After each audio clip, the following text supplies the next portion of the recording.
Those reviews. I am here with 3 beers for you tonight. I do apologize for the blue light coming through my TV right now. I apologize about that. However, I'm going to be doing 3 beers tonight, all different beer companies. This one is very interesting, I think. This is a beer from Destihl. Now, Destihl, as far as Destihl goes, I don't know a ton about them.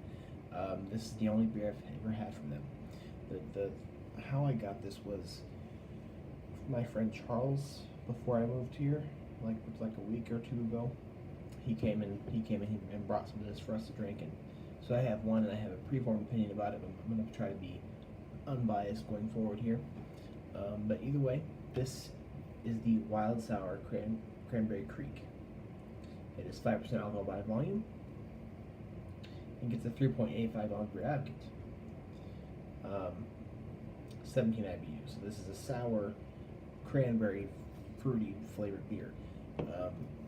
Sour is something that I sometimes have a hankering for, like a desire for, but it's not like something that I go for all the time. Like I like IPAs or dark beers, or even macro lockers. I mean, this is kind of like an every once in a while thing for me. So let's go ahead and get this in a glass and do a formal review about this. Thank you again, Charles, for the beer and letting me have one to review. I do appreciate that, my good friend Charles. Okay, so looking at this head, the way I poured it, it's about a finger and a half of a cream-colored head, but it has a pinkish hue to it. The body is hazy, has a kind of a cream or a cranberry color to it, like a reddish dark, like an amber cranberry color, or like a reddish amber sort of. In my eyes, as opposed to the camera, it looks more red to me than it does in this camera. But getting a smell on this, when I first had this, I really enjoyed it. I thought it was a fantastic sour ale. Now, granted, there are some, like, sour ales are kind of different. Like, there's a lot of different kinds of sour ales that you could have. You could have ones that are called, like, tart ones that are just like really very, very minimal sour to them, but they're called sour anyway. There are ones that are sort of middle of the road like this that have a lot of flavor but are low ABV. And there's ones like the Love Child series. They have numbered it every year. They have a new like 8, 9, 10, and moving forward. Every year Boulevard has a Love Child. But that is a sour beer, and it's high ABV, and it's very, very full and everything. So smelling this, there's a tart, dry cranberry smell to it. It does remind me somewhat as if it was Thanksgiving, just a little bit, but also not with that sweetness. Like if you're having cranberries for Thanksgiving, there's going to be a sweetness there to balance the sour. For this, it's more of an all sour experience. Smells nice though. Let's go ahead and get a sip.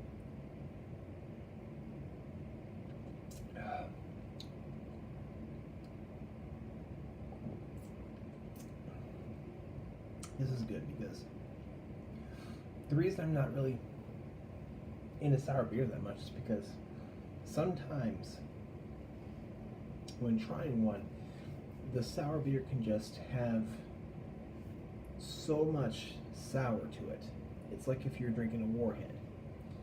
You know, a Warhead is the kind of candy that a Warhead is. It's just so sour and nothing to really balance it, and I don't really like that much sour unless there's something to balance that just a little bit. But ones like this, I really like. I like ones like these, which have some sweetness there to balance things out. It's not loaded with a ton of that sour to it.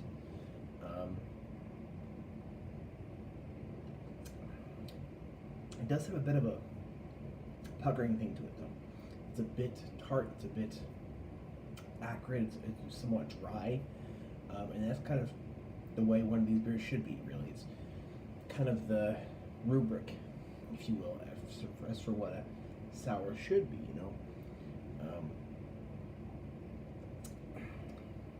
It's good though. I mean, it reminds me of Bud Light.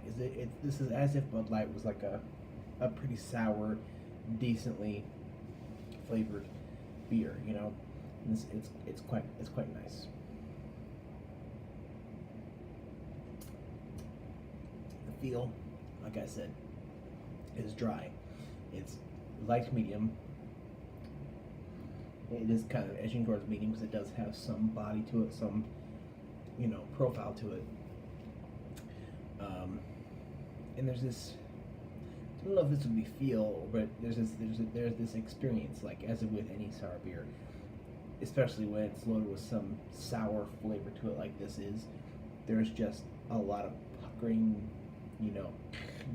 acridness at the end, which is what this is supposed to be.